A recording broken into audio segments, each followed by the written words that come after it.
नमस्कार, मैं अभिषेक उपाध्याय। आप देख रहे हैं टॉप सीक्रेट। सवाल ये कि आखिरकार यूपी में ब्राह्मणों का बार बार अपमान क्यों हो रहा है? ये कोई संयोग है या फिर सोचा समझा प्रयोग? अगर एक बार हो तो समझ में आता है कि चलिए किसी की मानसिकता होगी, उसने ऐसा कर दिया होगा। दो बार हो तो भी समझ में आता है कि किसी से भूल हो गई होगी। लेकिन जब बार बार होने लगे और स्टेट यानी कि राज्य का मुखिया सब कुछ देखते हुए भी अपनी आंखें मूंद ले, तो सवाल तो उठता है कि ये संयोग है या फिर ये एक सोचा समझा प्रयोग है।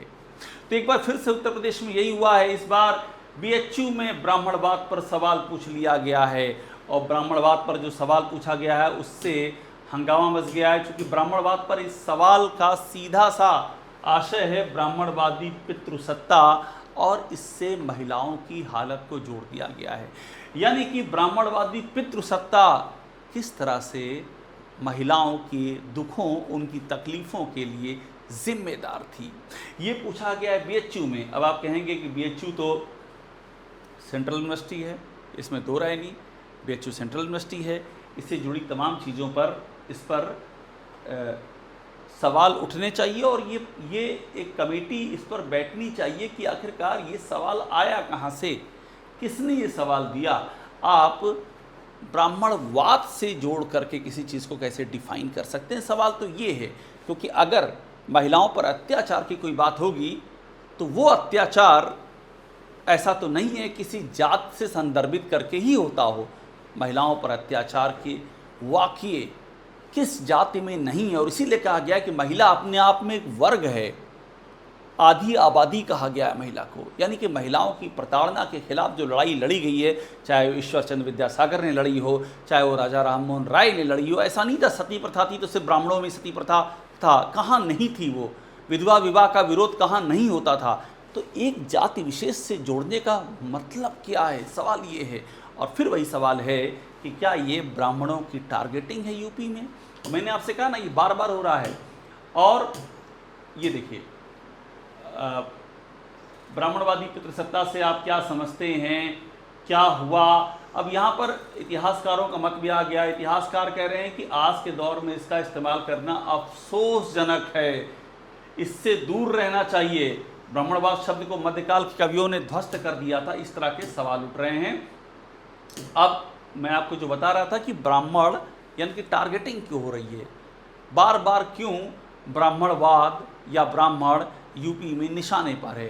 देखिए, पहले चोटी यानी कि शंकराचार्य के बटुक ब्राह्मणों को चोटी खींच खींच कर मारा गया और आज तक मारने वालों पर कोई कार्रवाई नहीं हुई। कौन बचा रहा है उनको, ये तो सवाल उठेगा। छोटी छोटी बातों पर कार्रवाई जहाँ होनी होती है वहाँ हो जाती है, और जहाँ नहीं होनी होती है वहाँ कोई सुध नहीं लेता है। बुलडोज़र कोडीन कफ सिरप की आलीशान कोठियों पर नहीं चलना था तो आज तक नहीं चला, और बाकी जहाँ चलना होता है वहाँ बुलडोज़र बुलेट ट्रेन की रफ्तार से दौड़ता हुआ आता है और चल जाता है। सवाल ये कि जिन्होंने चोटी खींची उन सब के चेहरे पता हैं। प्रयागराज में माघ मेले के दौरान सबके चेहरे पता हैं। इसके बाद भी एक भी पुलिस वाले पर कार्रवाई नहीं हो पाई। घूसखोर पंडित, एक एफआईआर दर्ज की गई यूपी की हजरतगंज कोतवाली में, मगर आज तक एक भी न पूछताछ हुई है, न कोई एक्शन हुआ है, न किसी की गिरफ्तारी हुई है। सिर्फ दिखावे के लिए और एक प्रेस नोट जारी किया जाता है और उसमें लिखा जाता है कि योगी आदित्यनाथ के कहने पर हम ये एफआईआर दर्ज कर रहे हैं। कोई पूछे कि योगी के कहने पर एफआईआर दर्ज की और उसके बाद जांच पड़ताल क्यों नहीं कर रहे हो? क्या वो भी योगी आदित्यनाथ ने कहा है कि जांच पड़ताल मत करो, बस एफआईआर कर करके दिखा दो कि हम कुछ कर रहे हैं? ये सवाल तो उठेगा ही उठेगा। अब देखिए, अवसरवादी, दरोगा भर्ती परीक्षा में अवसरवादी की तुलना ब्राह्मण से कर दी गई। तीन चीज़ें एक साथ साथ हैं, चोटी, घूसखोर पंडित और अवसरवादी। सवाल वही है कि ब्राह्मण बार बार निशाने पर क्यों हैं और क्यों नहीं कोई एक्शन लिया जाता है ऐसी चीज़ों पर। ये जिसमें पंडित को अवसरवादी कहा गया था, इसमें क्या एक्शन हुआ है?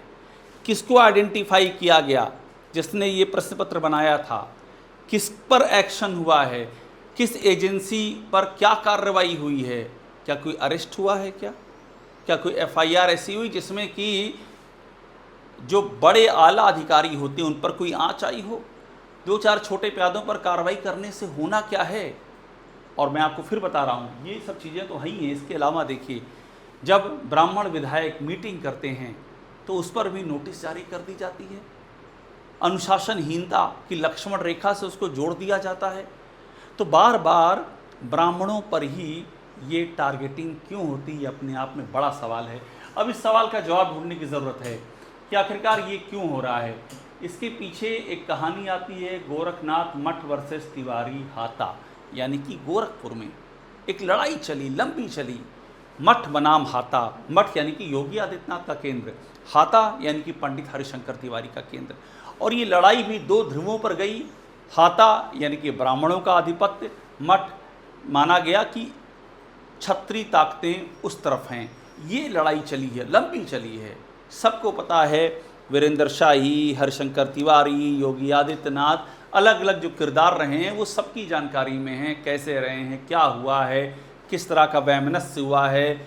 हरिशंकर तिवारी की मूर्ति लगने की बारी में चबूतरा तक तोड़ा गया है, योगी आदित्यनाथ सीएम थे तब ये हुआ है। तो माना गया कि लड़ाई की जड़ें बहुत गहरी हैं। और सवाल ये उठा कि क्या ये वही लड़ाई कैरी फॉरवर्ड हो रही है कि ब्राह्मण बार बार टारगेट किए जा रहे हैं।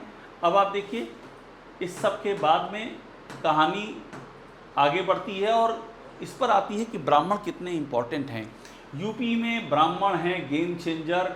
तो मान लीजिए किन सीटों पर तय करेंगे जीत हार।